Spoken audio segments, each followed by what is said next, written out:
You are listening to episode 23 of the Bastards of Kingsgrave. Welcome back, everybody, to a long-awaited Bastards of Kingsgrave episode. This is Amin, and I'm joined by two special guests that will introduce themselves in alphabetical order.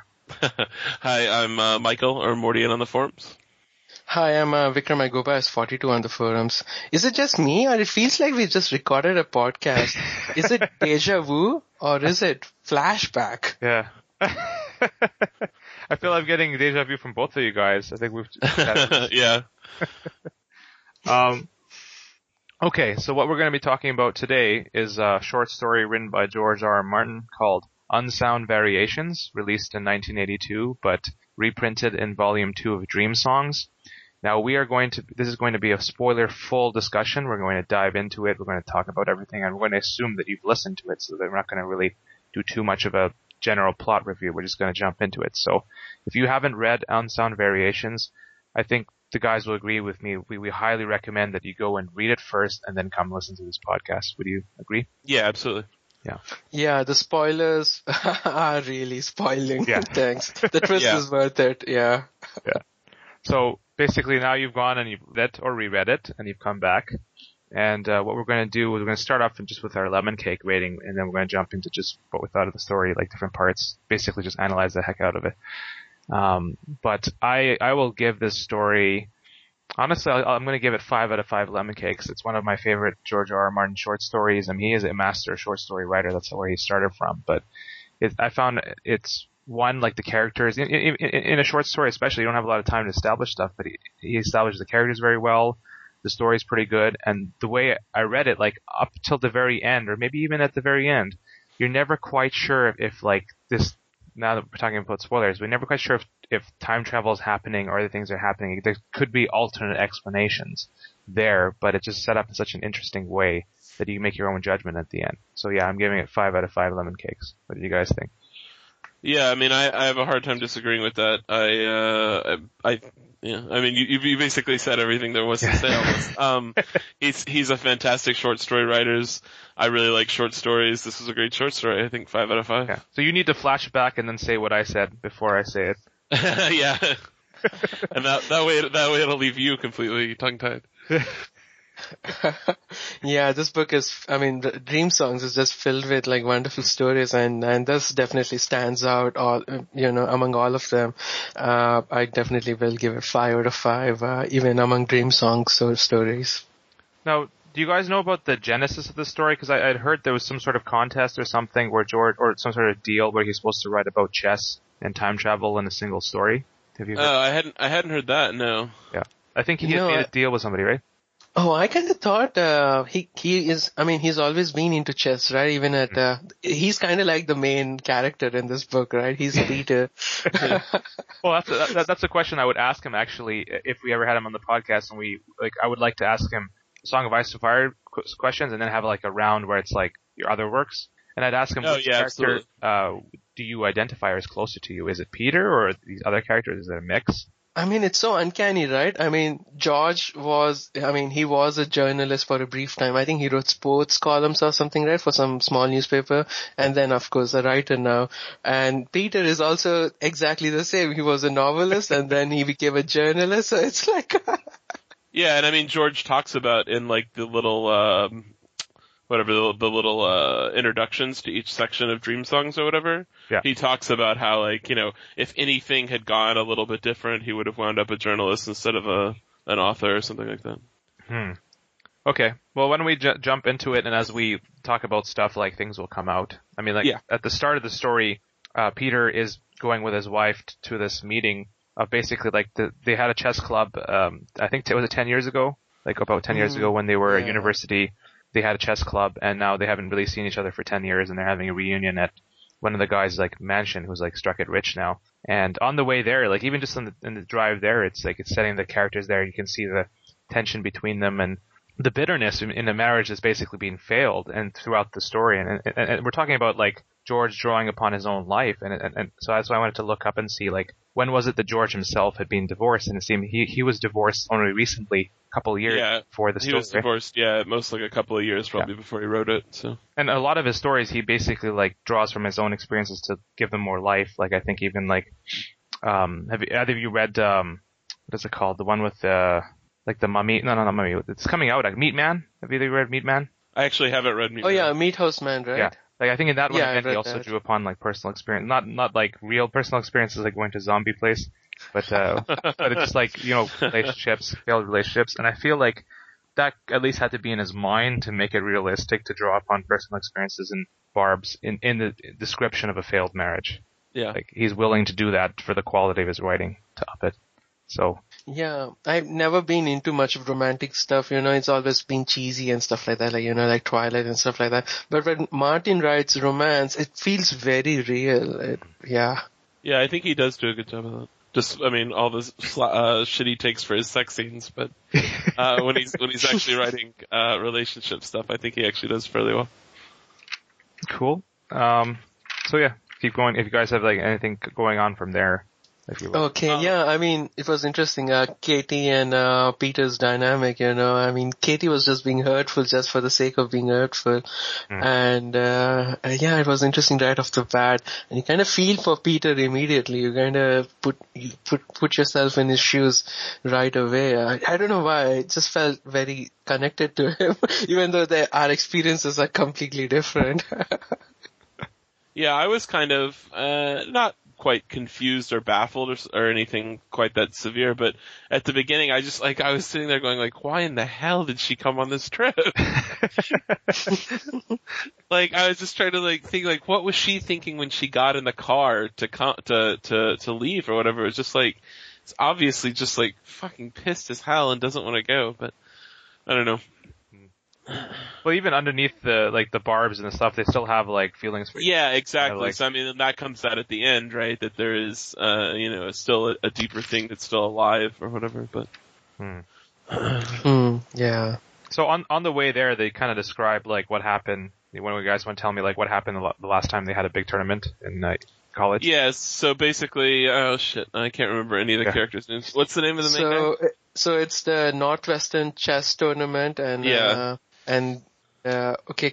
So he was the organizer for the event and also the captain of the team B team, and they fielded like 6 teams in the tournament. And who did they go against? University of Chicago, right? I think so. Yeah, that was who the B team was playing at the last round. Yeah, and they were going to be, University of Chicago was already set to win. If they beat their team, they would be the champions. And the match was kind of going okay. Peter himself had a draw. EC lost. Steve won. He won against a master, it seems, or a grandmaster, expert or something. And there was Bruce. Bruce was competing with somebody called Vasilis, Veselari, the fat guy. There's lots of fat guys in the story, actually. George always puts fat guys in there.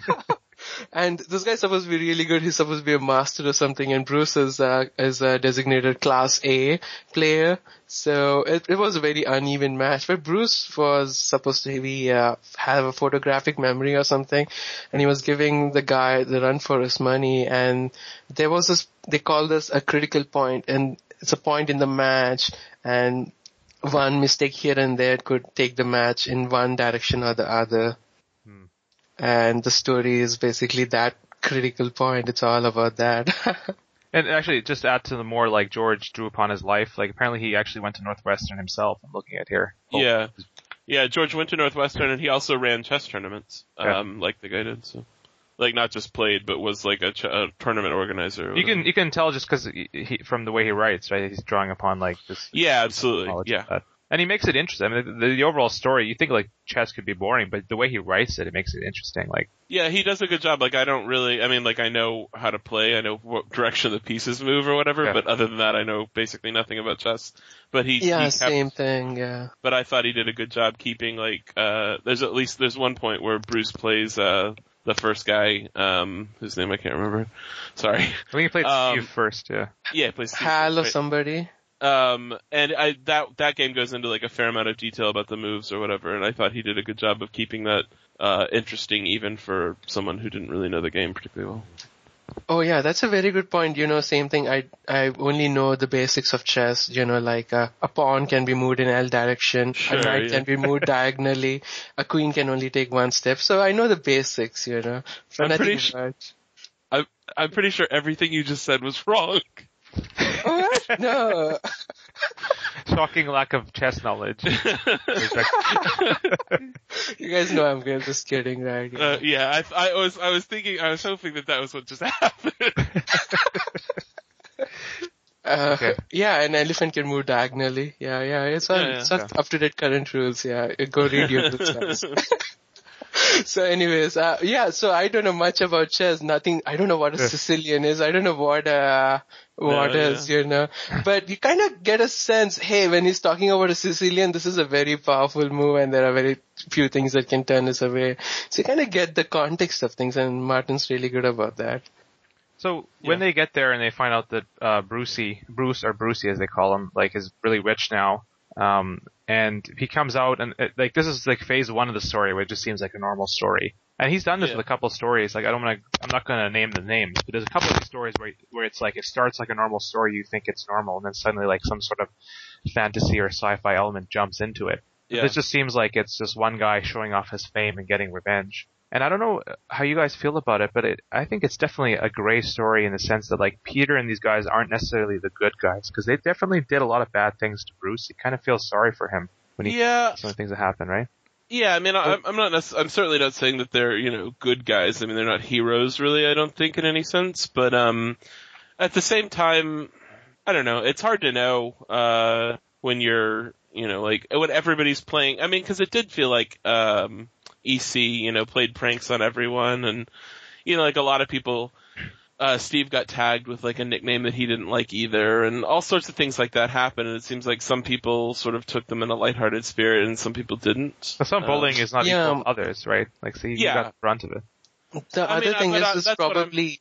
I'm sorry. I was going to say, the other thing is probably just Bruce is not an ordinary guy himself, He's not like a likable guy. He's kind of arrogant. He's kind of boastful. And so I think, when he makes a mistake, I think people are just kind of overdo it, I think. So if Steve lost, EC wouldn't have been so hard on him, and Steve likewise, I think. But since it was Bruce who's kind of always bragging and things like that.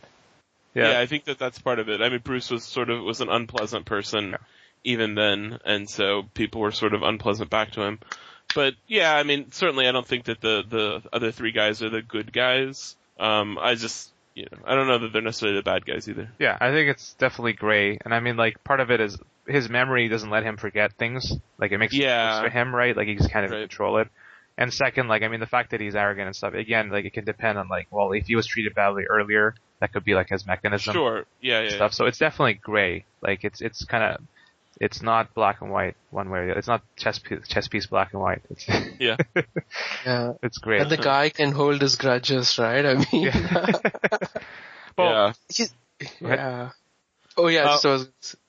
I'm sorry. Go ahead, Michael. Okay. I was just going to say one more thing about like sort of the beginning thing is that the air of menace to Brucey came through, I thought, really well in the early stuff. Just like the things with the, even little things like the garage door automatically closing and, the greetings appearing on like a computer screen or whatever. All that stuff, like right away you sort of had like, I feel like it was George's, sort of horror expertise coming through there. Like right away you were like, something's not right, Yeah, because that's the thing. He's a master of all genres, right? He's able to draw upon one while doing another. And just some of his terminology, like, because Bruce hides. He's like, he has smiling, but behind it was pure iced venom. Right. That's maybe nice to order that pure iced venom. That would be useful. I think that's so spot on. Because I was reading it in Dream Songs, and Dream Songs has all sorts of stories in it, right? It's not just sci-fi. I didn't know what to expect, and half the time I was expecting some kind of a slasher thing. This Bruce guy was going to like turn off the lights and then going to stab everybody. Somebody's dead or something. Yeah. The time travel thing completely took me off. Wait, what? Yeah. Yeah. But there's hints of what's coming later, because you see like when he's like looking at them and he's angry, but there's like this ageless anger or something in his eyes. Right. Like, I noticed that my second read. What's going on here? And so on the first glance, it seems like it's just a guy who's got rich and he's getting revenge for being like what happened back before. But then, well, one, like you see how the character, like everyone's gone, how they've done afterwards poorly. And on the way there, I think even on the way there, that Peter's like, life seems to have gone bad since that event. It all went bad since that event. You're just focusing on an event too much. We all say like, oh, if only I had done this sort of thing. But it turns out that was actually a very pivotal event in all their life.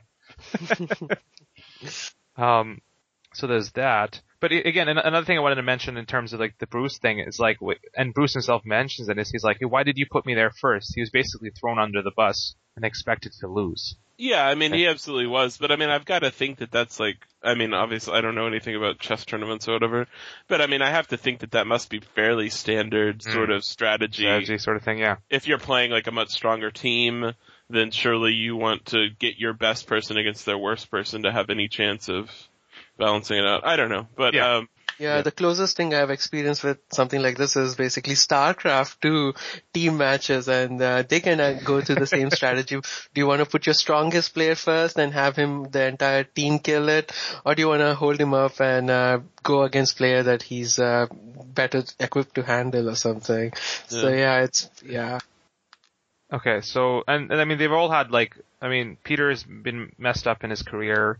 EC's kind of had like a middling career, and then Del Mario's just gone to shit. Like he's lost his family and he's a drunkard now. Right. So he's rubbing it in and really like, he's like, oh, I'm a master chess. Like Del Mario's like, I can't play chess anymore. He's like, I'm a master. And it just seems like, okay, this is the first level. But then we start to find out that apparently this guy's like, oh, I've been time traveling. Yeah. So what did you think when that happened? Like when you first said it, you're like, what? It's funny actually. I didn't read this the story for the first time that long ago. I don't have a particularly clear memory of being surprised by the time travel thing. I think I was just so waiting for like the other shoe to drop and to see like what Bruce's game was, that when it popped out that it was time travel, I almost was like more relieved to know what was going on than I was surprised that it was time travel. Yeah, and Martin does a good job, right? He kind of shows us all the three reactions of EC not believing it, saying that it's just a scam. Then there's Steve, who completely immediately buys it, and then Peter, who was skeptical at first, but he eventually is convinced that what is this guy saying is true. So yeah. Because all the things that he say, like, there's a possibility he could have found another way. Like, he could have just used money to screw them over, like he became rich in a few years. Sure, yeah. Yeah, and even like the story that he finds out about, well, the agent had known, so technically he could have found. Yeah, I guess I think I believed him right away because what the story would be silly if it wasn't true, sort of. But I thought what he did to Steve sort of was the most convincing thing, like especially from Steve's perspective, where he had like actually lived through like suddenly having all this stuff happen like right before he could do anything with it. Yeah. Like, right, that's something, because he wasn't a technical genius, he just was he could just memorize everything. So he memorized the things that Steve had come up with and then just released them a couple months earlier. Right. Like, and screwed him over. So the stuff like that, like the circumstantial evidence suggests that he was doing what and then the mechanism for flashback is, this is just a short story, but he comes up with a time travel system that actually like kind of, time travel always has some problems, but it's like makes sense in molds. This has less problems than a lot of. Yeah. But here's the thing that's really interesting is like he's done this many times. Like he started doing this just to go back and play the game, and played it like hundreds of times and failed each time. Then he went back to get more information and he's tried to ruin Peter once and he had to do it again, right? Right. Yep. I think he kept doing it more frequently. The first time, of course, it took him until he was 70 to develop the gizmo. Yeah. But I think then when he came back, he started just going back more frequently, like within 10 years. Like in the end of the story itself, he does it again. Yeah. He goes back. But I feel like this is the first time that he's invited all of them to his house. Like this. I think that's probably true. Yeah. Yeah. It's interesting. Yeah, it's one of those things that you don't necessarily think about until you're thinking about the story afterwards, and then it's kind of like Groundhog Day, where you're like, Jesus, how long was he actually there? How old is Brucey in the mental sense or whatever? So, and he basically brings them here, like, and he's having them play this game over and gives them the chance to win and do whatever they want, use the machine or get money. Yeah. But we find out eventually, and they figure out that, in fact, he had not won that game. all the variations were unsound, and he was going to lose that game. Mm-hmm. Right? And so that's part of the title, Unsound Variations. This is really interesting. But Yeah. but I feel like not only in relation to that game, I think George is making a point in general, because when Peter's talking about it, and he's talking about like when you were in college, it seemed like you had all these paths, you could go all these possibilities, and you choose one, and it narrows, it becomes a position half of your making, this quote, and half chance, and then all the might be's are gone. And I feel like George is kind of trying to make the same point. He's like, yeah, you could go back and say like, well, if I had done this, I would have done this. But if you just focus on the past, you don't know what would have happened, and the variation may have been unsound, and there's no point in just focusing on what may be. You should just go forward, learn from what you've done, but not try to be like, oh, I should have done this. That's what I would take away from the story. Yeah, I mean, I think to the extent that there's, a message in the story, I think that's probably it. It is just sort of interesting, the sort of, wistful, like, I guess I can remember a time like that too, right? Where it was sort of like, you could have really at that, at one particular point or one particular like short span of years, you make like 2 or 3 really big decisions, and that basically determines like, what you're going to be for the rest of your life or whatever. And that's an interesting thing to think about too. But yeah, obviously, not a thing you should dwell on, excessively. Vic? Mm-hmm. Yeah, I mean, I was listening to this other podcast the other day on Freakonomics, and it's about quitting. It's about the merits of quitting. And, it's like, if something doesn't suit you, you should just quit and try it again, or, instead of just investing too much time. Basically, it's mostly about people trying to change their careers and jobs. It's about it's never too late. There's always, you can quit, go back to college, do something else entirely. So yeah, it feels very connected to that. Yeah. But in a way, it's kind of this story. I mean, on one level, it's brilliant. It's a very smart story. But then in the other way is, so after this meeting, at the end of it, basically what comes across is he's not responsible for his own failures. It's because of this guy. It's happening. It's kind of escapist, because this is not going to happen in real life. In real life, you can't really blame somebody. Yeah. I know it can be depressing, and that's what everybody wants to hear, right? Oh, it's because of God, it's because of bad luck, things have happened. And that's probably true. Sometimes, there's a move, there's a counter move. But at some point you want to have to take responsibility for yourself also. It's easier to blame it on something else, because when you have freedom and you're making choice, people actually get unhappy sometimes when they have too much freedom, because then they have to take full responsibility for it. But I think Peter says as well, it's half of your making and half of chance. And maybe sometimes there's a different mix, like it's 25-75 or something. But sure, but Bruce himself refuses to do that. He's just like, oh, it's all your fault, and you guys did this to me. Well, he's invented the time machine. He can do anything. Like, he can go back and have a problem, and all he does is just like focus on getting revenge. This is like a greatest invention ever, and he's just like wasting it. Yeah, it's true. He could have just gone to the tournament day itself, right, and played Vasilis again with a new strategy. Oh, he did though. The problem is though, as he calculated it out, there was no way to win that match. Right, but he could have played from the very start. Right from the start, instead of Sicilian, he could have done some other move instead. That's true, but he's so focused on revenge, and because I think the problem is that first life was wasted, basically. And he talks about it. It haunted him his whole life. But partly of his own fault, because he focused on it, but he never got over it. And so all the way to 71, he was focused on that, and then he did this, and then so his whole first life is dominating what he's doing now. Yeah.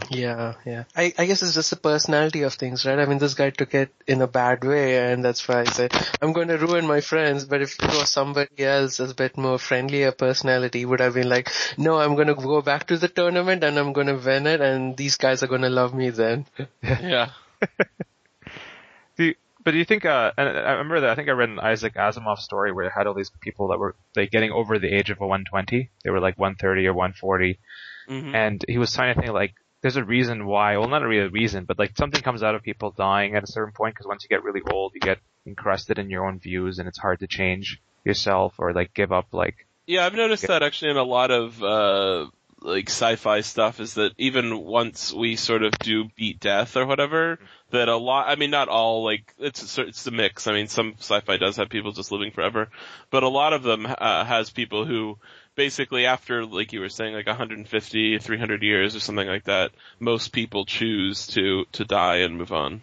Well, not even that, but I mean, like, the ones that are still alive are not adaptable to, like, change or something. They've become so Yeah. something, like, the mind isn't ready for, like, for that. Not that when people want... The inertia of everything, yeah. So it's interesting. Yeah. Yeah. So there's that. So at the end, they figured out that, like, this happened, and now they're, in this timeline, they're gonna go and, like, live their life, and Bruce ends up going and trying again. Like, Yeah.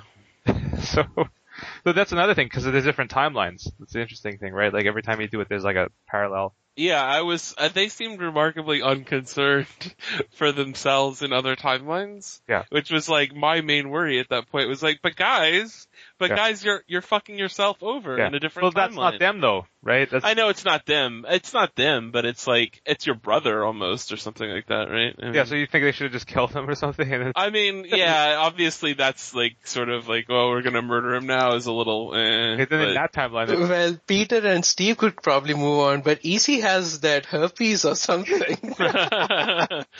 So he's dead. That's funny the way he said it, because he's like, I just put the girl in your path. You're the one who, like, took it. Like, you didn't have... Yeah. And even, like, I guess Peter is probably the one who at this point would have the easiest time moving on. Yeah. But, like, Steve is an alcoholic, and, he's probably out of the loop a little bit, technologically speaking, or whatever. Yeah. I mean, like, that's a harder thing to get back into. Yeah. Yeah, he's now gonna make a Nintendo 64 game. Right, yeah. Playing PlayStation 4, so it's like, who cares? Yeah. Oh no, Steve's gonna start a Kickstarter. Yeah. Yeah. But I guess, I mean, there's the other argument that Steve is basically a genius. I mean, he did come up with a lot of stuff. And now that he has to believe in himself again. That's the thing. Yeah, right. But still, Steve made video games and maybe some computers, while Bruce made a time machine. Come on. Yeah, I mean, that is true. That is true. Like Bruce himself did have, he had abilities, right? He had mathematics or whatever that was needed for it, but it seemed like he put his whole, it was the obsession that was needed to make that time machine, because he put his whole life toward making, if he'd actually gotten over the thing, he would have never made the time machine. Yeah. Yeah. Oh, you know what's funny in this, again, in the short story, we have a short story from Martin, and then we have like a whole paragraph where it's like, they ate thick slabs of rare prime rib with big potatoes, lots of vegetables, the wine level, it's like this food description. Yep. That's it. Yeah, that's one sign. But another one again is like how, both Vestellari, who's like 400 pounds or whatever. Yeah. And then like even Bruce is always like his fat cheeks. Yeah. Like 15 times like over again. Yeah.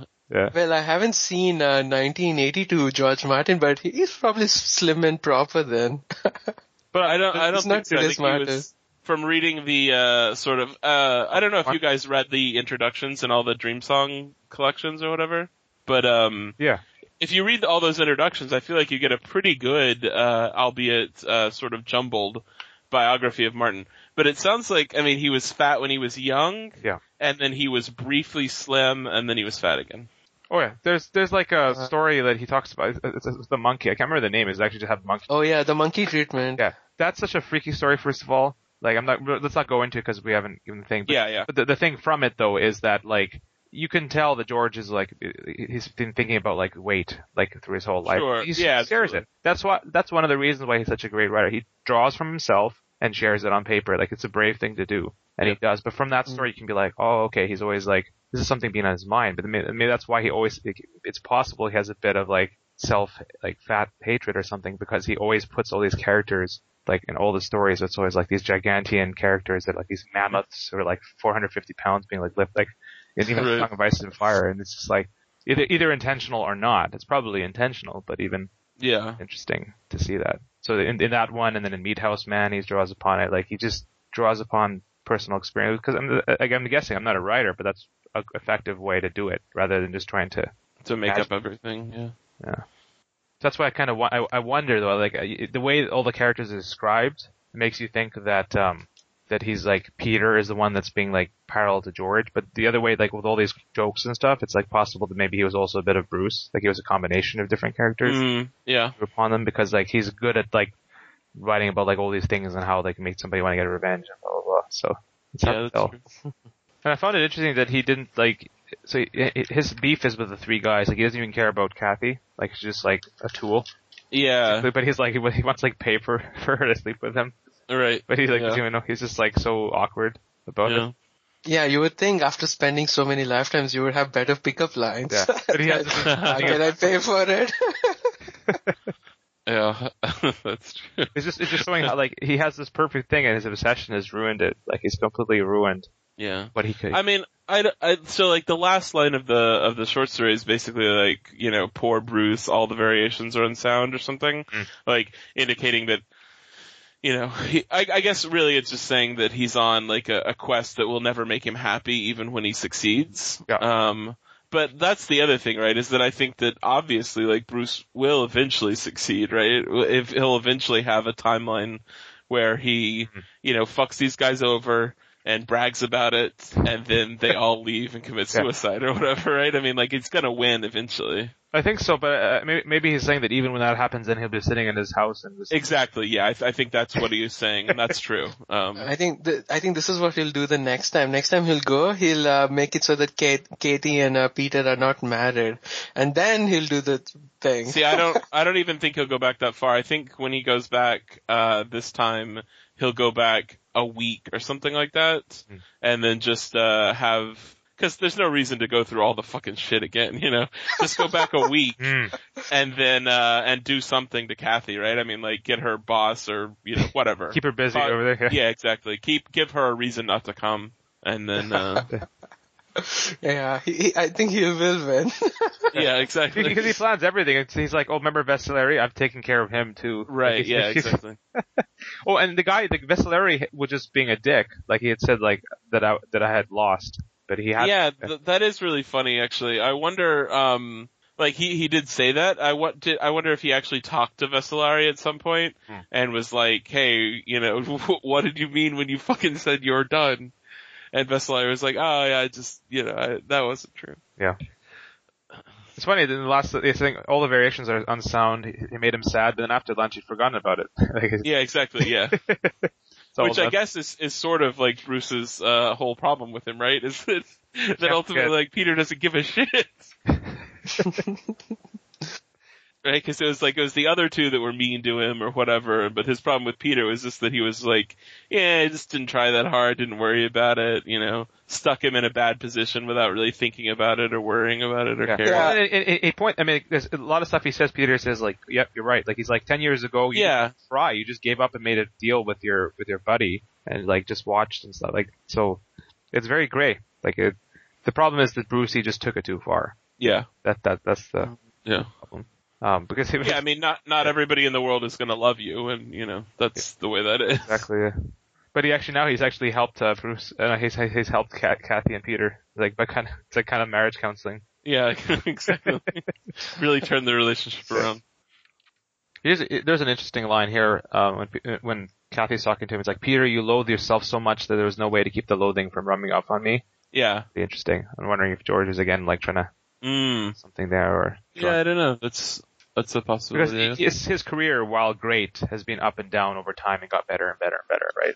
Yeah, it's certainly, you know, it's certainly not been, you know, a success from day one or whatever. I think like Armageddon Rag, for example, like he put a lot into it and that one kind of failed commercially. Yeah, it seemed like that sort of good book. Like and the thing is, I completely forgotten what's in it, so I got to go read it again. I remember it being good though, but it was kind of weird. Like it wasn't ready for that. People weren't ready for it, I think. Yeah. So. That's kind of what I want to do, is kind of review some of these short stories and be okay. Yeah, absolutely. I think that's actually a really good idea. There's more than a few of them that I'd like to talk about. So. Yeah. Here's another. Actually, we wanted to do a Meat House Man on VOK some time ago, but it's kind of drifted out. Yeah, I'd be up for that. Yeah. Let's do it. Yeah, we can do something on VOK, then I don't have to edit it. So.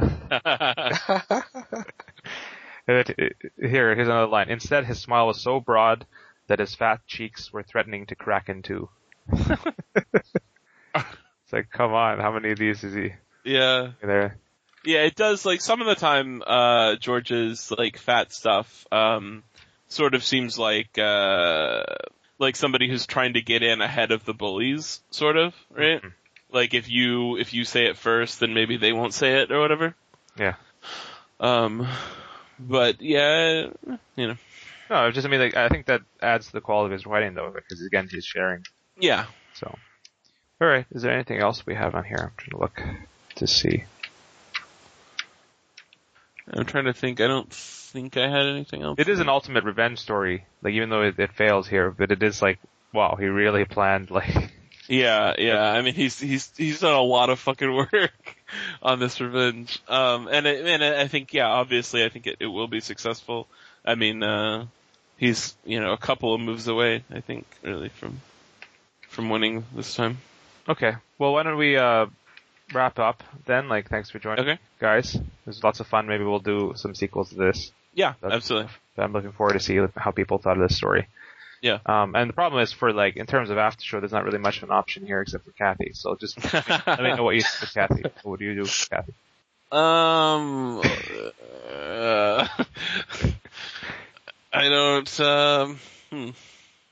don't know. The early bitterness was just too much for me. I don't kind of tarnished it. Yeah, she's just so mean for no fucking reason. Just really, really mean, and I don't think. It's not a married material. No, I guess one nighter. She seems pretty and stuff. So it's just the relationship is not working. Yeah. I don't know. I think she's marriage worthy. She's been very supportive, right? I mean, towards the end, she was describing everything like she was the one that was working and putting food on the table while this guy was spending days writing and things like that. And things have gone this bad. This is probably as bad as things get. And she stuck with him and doesn't seem like she was going to leave him soon or something. So, yeah, I think she's marriage worthy. Yeah, but I'd just, like, fuck everything up, and then she'd be mean to me. Yeah, you have to be successful. Right? Yeah, exactly. Now, Steve's wife, she's definitely not marriage worthy. Yeah. But it's like, he's talking about how everything's gone bad for him. Peter's like, oh, all this stuff happened, I've got a bitch wife, and like... Yeah. Right to her face, too. Yeah, exactly. Jeez. But you know what's interesting is, like, again, like, Bruce has, like, no real interest in Kathy. I mean, he wouldn't, but I'm wondering, like, was she in all timelines or was she only in some of them? Like, or maybe she's just development. Yeah, I don't know. It's an interesting question. Like, if he was, I guess he was with her even when he was writing that first novel. Yeah, he would have been there. So I guess that's she was. But maybe, like, maybe she dies or something, like, in that first year or something. Like, yeah, who knows? Yeah. And then he remarries, like, in that normal timeline. Right. Yeah. Yeah, I don't know. To me, it's funny the extent to which, I guess it's sort of part of, like, Peter's personality or whatever, like the uncaring part of it. Like I don't know. I guess it bothers me. I mean, not a huge amount, but it bothers me the extent to which, like, he's saying, like, oh, if he went back in time, then Kathy would be left with a corpse here or whatever, right? So he's, like, worried about, Kathy in this timeline, but, like, obviously completely unconcerned for Kathy in, any of the other, millions of timelines or whatever that Brucey is gonna go fuck up. And I don't know. That bothers me, but obviously, whatever. But well, I guess Kathy could have used it as well. And then yeah, exactly, right? I mean, I guess the question then becomes, like, will Bruce let people use it? But at the same time, I mean, like, they could, overpower Bruce or whatever and all. Yeah. Well, they probably wouldn't know how to use it, though. Like, it's probably... Well, but if Bruce was gonna let Peter use it, they could see that. I feel like Bruce probably would have let, Kat... I don't know what he was thinking at the end. I guess he was like... I think he would have let him. I think, Yeah. Yeah, they should have just killed Bruce right in there. That way the entire chain of events has stopped instead of just walking away. I sort of feel that way too, but or broke the machine at least. Yeah, but presumably he could rebuild it. I mean, he does. He invented it in the first place, and he has the trick memory. So. Oh right, he builds it every time. Yeah. Then it turns out it's all still fake. It's all not. It's not. It's like a leather strap thing. Oh, that's an idea. Bruce could have, like, given Peter a trap. Yeah, a booby trap saddle. But, and, but basically said, oh, yeah, this is the time machine. And then Peter just electrocutes himself. Yeah, but you're right. Just the way with all the descriptions and everything, it seems like it is time travel. Just like there's something trapped in space and all of this. You just gotta assume that there's time travel in the story. You just gotta go. I think so. Yeah. So here's the final question, I guess. So would you use that machine if you had the opportunity to? I was thinking about that last night when I was rereading it. Yeah, I would definitely use it because I haven't voted for the podcast awards as frequently as I should. So I'll go back a week and rectify it. Sorry about that. No, you can go back and found a podcast before a podcast by Ice and Fire. Yeah, steal the... Oh yeah, go back and start VOK a year earlier. That way I could have been on the podcast awards myself. Yeah, Masters of Kingsgrave, MOK. Overlord. I had this idea, but 2 months before, this Vikram guy just showed up. Yeah. From then, it's all. It's an appealing idea. It's a very appealing idea. Go back and undo our mistakes. Go back and study harder, get into a better college. Well, or go back before my interview at Google or something. Again, like, to go back and do, like, high school and all that stuff again would be kind of annoying, just patience-wise. But on the other hand, with the information that you do have... Yeah, exactly. Like, a lot of it would be... stock information. Just go buy a shitload. Yeah, for sure. Just go back. Yeah, I mean, there's... Yeah, that for sure. Yeah, like go back and buy $1 billion worth of Twitter stock. Yeah. Here's the thing. You go back, you change things, you get run over by a car. Like it's sure unpredictable. But then again, like that could happen. You could get run over by a car tomorrow anyway. Yeah. So that wouldn't affect it either. Yeah. In terms of that, but just like it is very tempting. Like if you actually knew for 100% that you could do it. Like, it'd be very hard to stop and not do it unless you were very content with your life. And even if you are content with your life. Even if you were, then why not like run through, I mean like unless you hated your life before and you like your life now. Yeah. I guess, but. You already have the experiences of the past life. It's not like you're erasing it. This is different, like going back and erasing that. Yeah. You still have the experiences that made you the person you are. Exactly, yeah.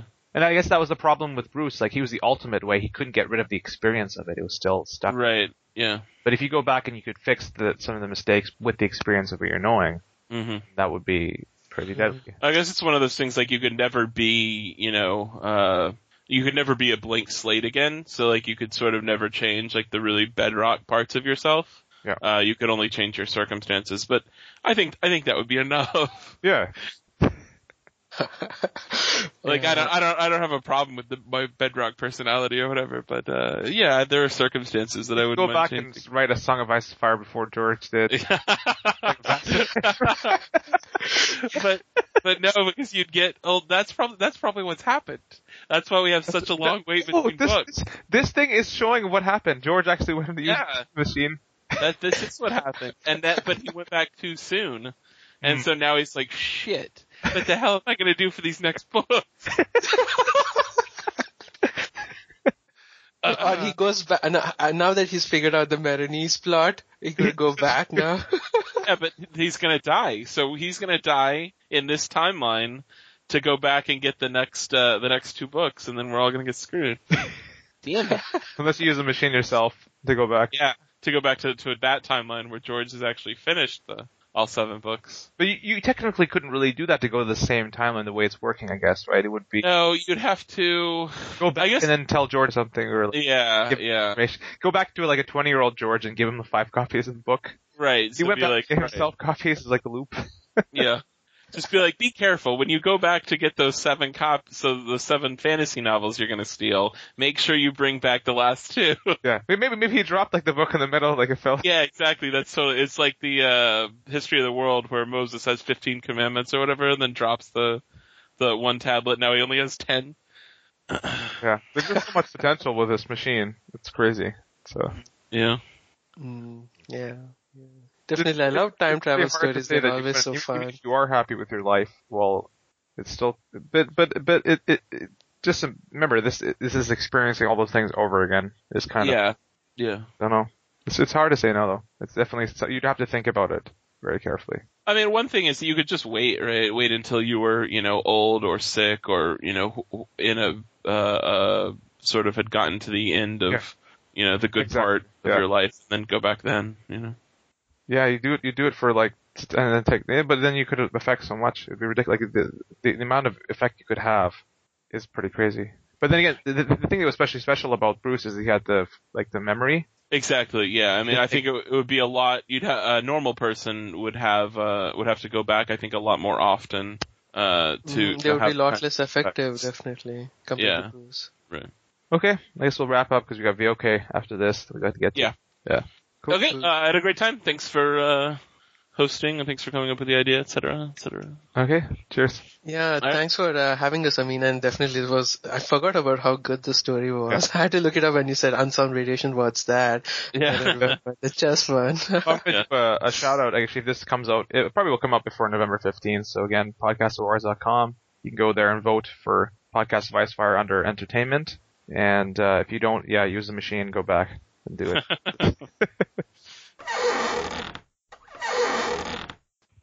Hey guys. Hello. I'll be back. I just need to get some water. Yeah. Okay. I'm gonna do the same thing. Marty, and I think this is the first time we've been on a podcast together, right? Yeah, I think it is. Yeah. Okay, I'll be back in a few minutes. But if you're here, Morgan, you could if you could look up two things for me. Okay. On George R. R. Martin's side, he has a kind of like a list of his life, like has like have you read that? Like it has like the different chapters of his life. Yeah, I think so. Yeah, so try to see when it was that he was married and when he was divorced. Okay, I'll try to find that. Okay, I'll be back. Bye. Did do kind of a perspective thing, right? Like that he was in chess clubs and everything and blah blah. Yeah, exactly. Yeah, so I mean, it's certainly at least partly based on.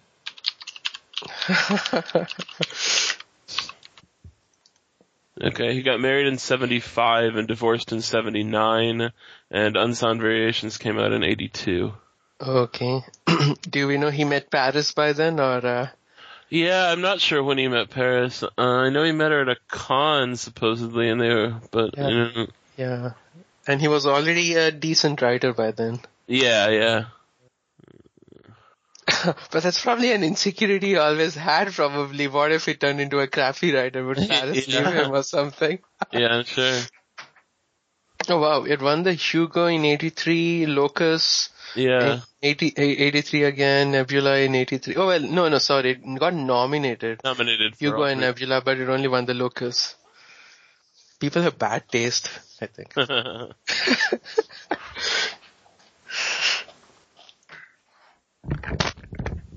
Okay, I'm back. Yep. Is everyone here? Mm-hmm. Yeah. Let me just check out the numbering on this episode. Oh, I mean, are you going to keep it spoiler-free or spoiler-filled? I'm going to do it, I think, spoiler-filled.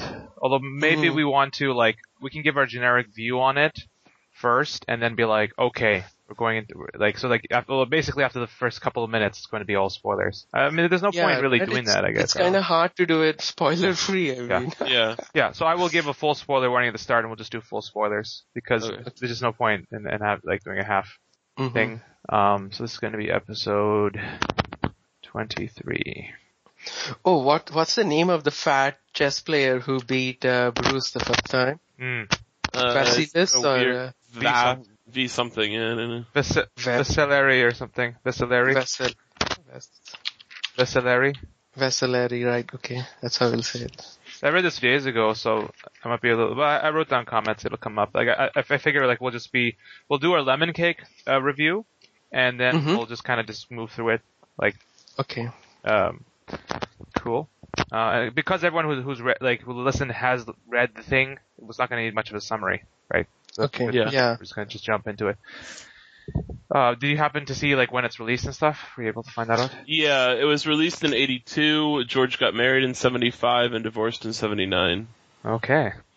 And we were also trying to figure out when he met or when he started going out with Paris, but I can't find it. No, not Paris, but just Yeah, I know. I was just thinking of because the main character is so bitter about Yeah, exactly. stuff. I was like, well, he probably drew upon personal experience to make it more realistic, right? So I'll mention that later, or whenever we get to that, that stuff. Yeah. Okay, so are we good to go? Mm-hmm. Good. Yeah, I think so. Okay, recorder is on. You got your recorder, Vikram? Ready? Yep. Okay. Yeah.